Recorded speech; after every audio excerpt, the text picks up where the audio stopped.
Hello மக்களே, welcome to Delhi tax. எல்லாருக்கும் happy evening. நிஜமாவே ஒரு பெரிய சாரி, சம்மர் வெக்கேஷன்னால நான் ஆல்ரெடி வீடியோஸ் போட முடியல ஒழுங்காக. இப்போ வந்து லாஸ்ட்டாக இங்கே எங்கள் மாமியார் ஊருக்கு வந்திருக்கோம், நேட்டிவ்க்கு. இங்கே தான் லீவ் முடிகிற வரைக்கும் இருப்போம். ஸோ ஜூன் 4th ஷார்ப்பாக 6:30 7 வீடியோ வந்துடும். அதுவுமே இங்கே வந்ததுலேருந்து எப்பவுமே நான் இயர்லி 3 times இங்கே வருவோம். அப்போல்லாம் நான் எக்ஸ்கியூஸ் கேட்பேன் உங்ககிட்ட, ஏன்னா இங்கே நெட்ஒர்க் இஷ்யூஸ் வந்து அதிகமாக இருக்கும். இந்த வீடியோவை எத்தனை மணிக்கு அப்லோட் ஆகுன்றது எனக்கு தெரியல. பட் நான் வீடியோ இதை பேசிகிட்டு இருக்கிறது வந்து பார்த்தீங்கன்னா டிவியில் நம்ம மகாநதியை பார்த்துட்டு 6:30 இதை பேசிகிட்டு இருக்கேன். பட் எப்போ போஸ்ட் ஆக போகுதுன்றது எனக்கு தெரியல. அண்ட் 2 நாளாக எபிசோட் பார்த்துருப்பீங்க. இந்த விஷயம் நம்ம லிஸ்ட்லேயே இல்லையே அப்படின்ற மாதிரி ரொம்ப ஒரு நல்ல விஷயம் நடந்திருக்கு. அதாவது அப்கமிங் வீக்கோடைய ப்ரிவ்யூ. நமக்கு இதுதான் வந்து சண்டே ப்ரோமோவாக வந்துட்டு வரப்போகுது. பார்த்தீங்கன்னா அந்த மாப்பிள்ளை இருக்கார் இல்லையா, புது மாப்பிள்ளை கார்த்திக், அவர் வந்து வீட்டில் வந்து எனக்கு இது செட்டே ஆகாது அப்படின்னு சண்டை போட்டுட்டே போயிடுறாரு. ஸோ இதுக்கு பின்னாடி விஜய் தான் எப்படி இருப்பாரு அப்படின்னு நம்ம மேடம் வந்து அவங்களா இமேஜின் பண்ணி போயிட்டு இதுக்கும் நீங்கள் தானே காரணம் அப்படின்னு சொன்னதும் வேற வழியே இல்லாமல் விஜய் வந்து சிரிக்கிறாரு.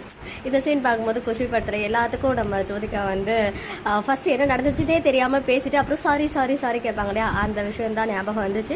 ஸோ இதுக்கு பின்னாடி எனக்கு தெரிஞ்சு நதி ஃபேமிலி வந்து ஒரு பெரிய ட்ராமா பண்ணியிருக்கோன்னு நினைக்கிறேன். ஏன்னா அம்முக்குட்டியே ஒரு நாளைக்கு மட்டும் அனுப்புகிறேன் அப்படின்னு சொல்லிட்டு விஜயை கன்வின்ஸ் பண்ணிட்டாங்க.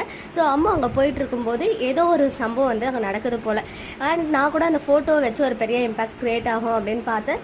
பட் அந்த ஃபோட்டோனால பெருசாக எதுவும் ஆகலை. பட் அவங்க வந்து ரொம்ப ஃபீல் பண்ணி சாரதாம்மா கிட்ட பேசுனதுனால இங்கேருந்து அம்மா அங்கே போக அங்கே வந்து ஏதோ ஒரு பெரிய சம்பவம் நடக்குது. நான் கூட அந்த நியூ என்ட்ரி இருக்கார் இல்லையா, அவர்கிட்ட கேட்கும் போது ஸ்டார்டிங் போஸ்ட் போடும்போதே கேட்பேன், எப்பவுமே யாராச்சும் வராங்கன்னா நீங்கள் எவ்வளோ நாள் இருப்பீங்கன்னு. ஒரு 6 months சேர்ந்து ஒரு கேமியோ மாதிரி போகும் அப்படின்னு நினைக்கிறேன் தான் சொல்லியிருந்தாங்க. ஸோ நான் கூட இன்னும் அவ்வளோ நாளும் இந்த கல்யாணம் பேச்சு போக போகுது அப்படின்னு நினச்சேன். பட் பரவாயில்ல, எவ்வளோ ஷார்ட் அண்ட் ஸ்வீட்டாக முடிச்சது நல்லது தான்.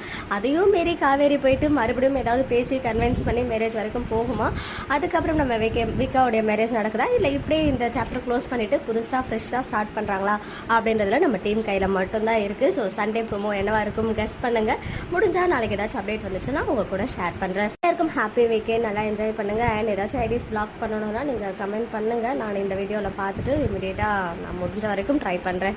ஓகே மக்களே, நெக்ஸ்ட் வீடியோவில் மீட் பண்ணுறேன். எக்ஸ்க்ளூசிவ் அப்டேட்ஸ்க்கு மறக்காம நம்ம யூடியூப் சேனலை சப்ஸ்கிரைப் பண்ணிக்கோங்க.